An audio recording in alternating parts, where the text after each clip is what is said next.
Hey there guys, and thanks for joining me today on this new Elite Dangerous video. Today I want to talk to you about gravity. One of the very cool things that we have now with the introduction of horizons is different kinds of planets with different amounts of gravity. Much of the moons, of course, are much smaller than Earth, and so they have a lot less gravity, usually between 0.2 and 0.3, and obviously there are moons a lot smaller and there are moons a lot bigger. Now, today in this video, I'm gonna just take you along for the very smallest planet that I could find, as well as the largest planet. So we'll see how the ship handles in these different G environments, as well as the SRV. Here first, you're looking at a very normal moon. This planet has as little as 0.29, and so it handles in a pretty average way. Now, the SRV obviously has thrusters that will push you down to the surface. So what it tries to do is mimic gravity in that sense, so that it always feels a little bit the same. But on the low G planets, you'll see that there's a lot more drifting and it's a lot uneasier to steer, and of course you jump into the air a lot quicker. So I'm very curious to see what happens on a very low G planet, to see how long we can actually travel in the air, as well as let's see how the SRV handles on a very high G planet, as well as something that's closer to Earth, the 1G that we're used to.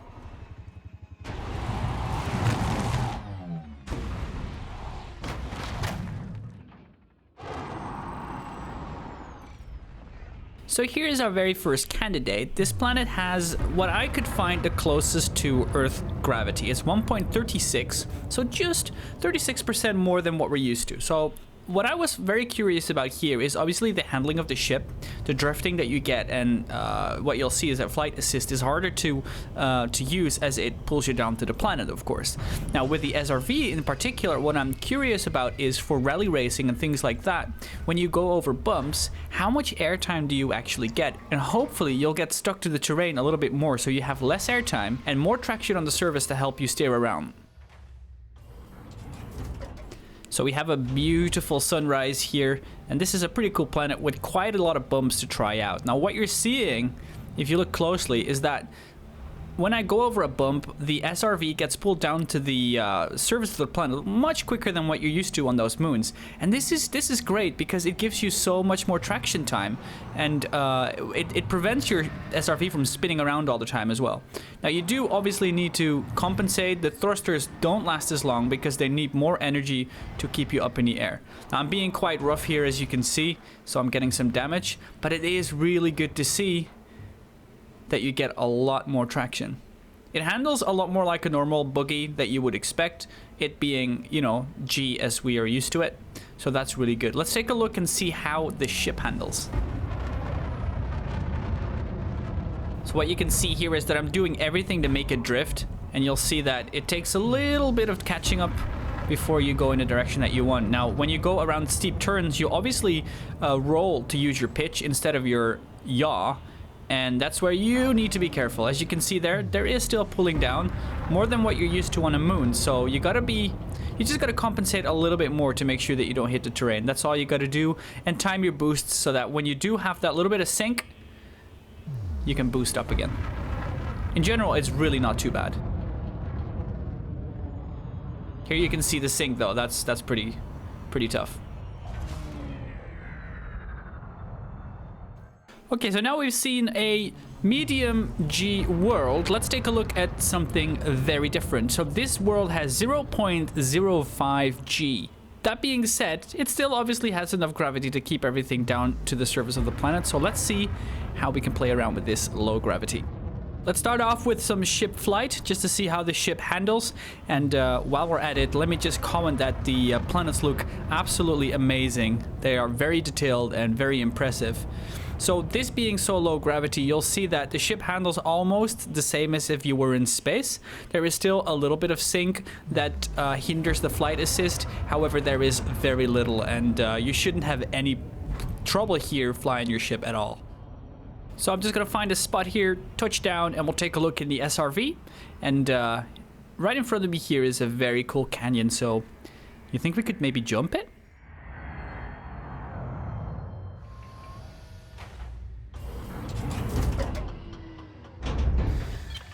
So now that we're here, one of the things that you'll notice is that there's obviously more drift, like I mentioned earlier, and as well these tiny rocks that give you a bump. It's very easy for them to shoot you up into the air because you just don't land quick enough. Again, I just want to comment that this planet, it looks amazingly beautiful. So here's a quick boost up to see how far we can go. Pretty far, and as you can see that it doesn't descend very quickly. You can hover for quite a long time.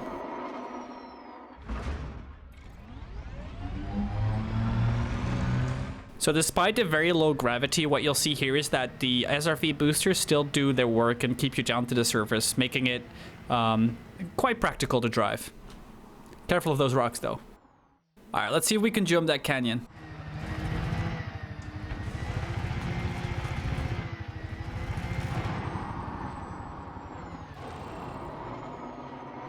Nope.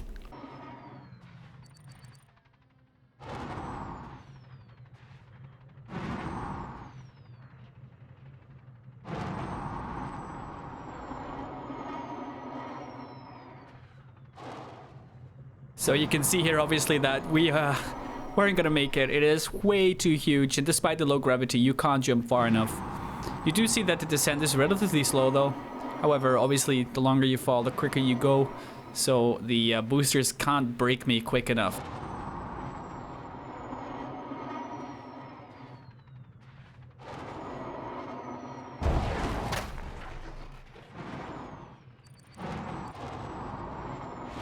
That looked pretty cool, right? Now with the reduction in fall damage that was introduced in Beta 5, you can survive a bit more, so that was pretty cool.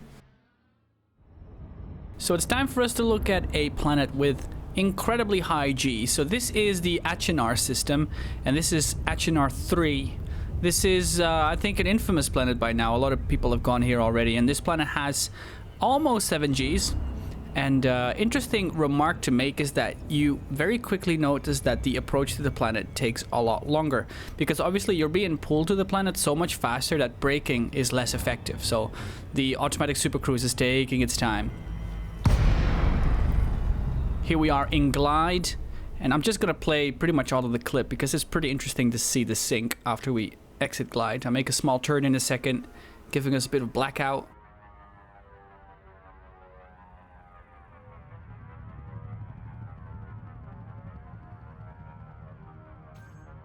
And you don't really notice the G in the glide. I think that's pretty identical. So here we are. I'm gonna pitch down pretty fast in a second, and we get some really interesting results. Check the speed readings. I think we did like 475. It's crazy. So I'm trying to recover out of that, and you can see that there's a lot of sync. So I'm actually using boost to reduce the sync there. Once more here, that actually puts me in a gaining situation. Now here we are going down, and you'll see in a second that I actually use my thruster down for an instant and see what happens.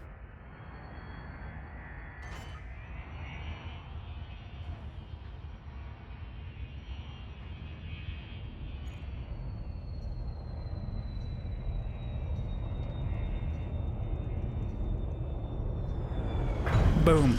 That was really tough. I think we were lucky to snap into a slot straight away. Here we are in the SRV. So a couple of things I'm looking at here is the suspension.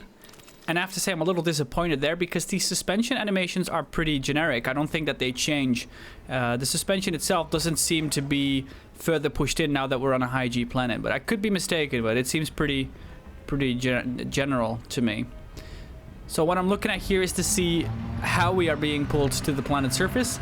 And as you can see, you can go really fast, and you know, you have to imagine you've got 7 Gs on your body right now. This is almost inhuman. I expected the speed to be lower here due to the extra friction, but it seems like we can go pretty fast still.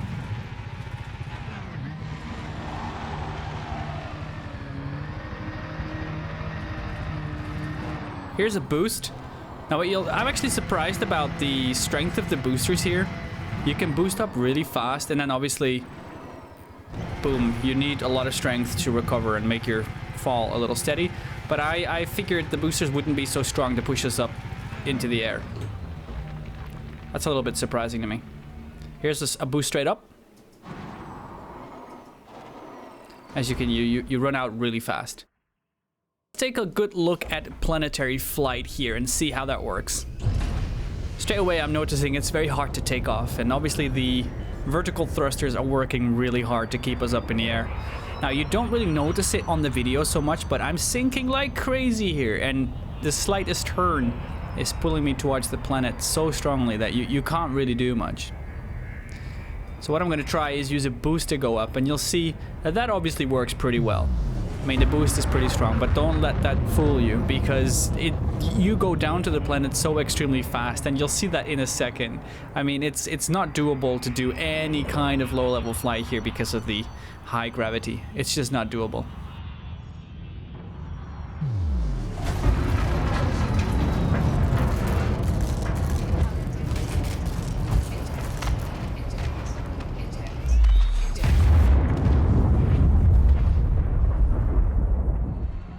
That's all I have for you today, guys. I hope you enjoyed this little G gravity test. I've got some other cool stuff lined up that I'm going to try and upload tonight and otherwise tomorrow. I've got some Oculus footage I want to do, and I also have some footage from some really cool planets that I want to share with you. So please stay tuned for that. I'd like to thank you for watching, and I will see you next time.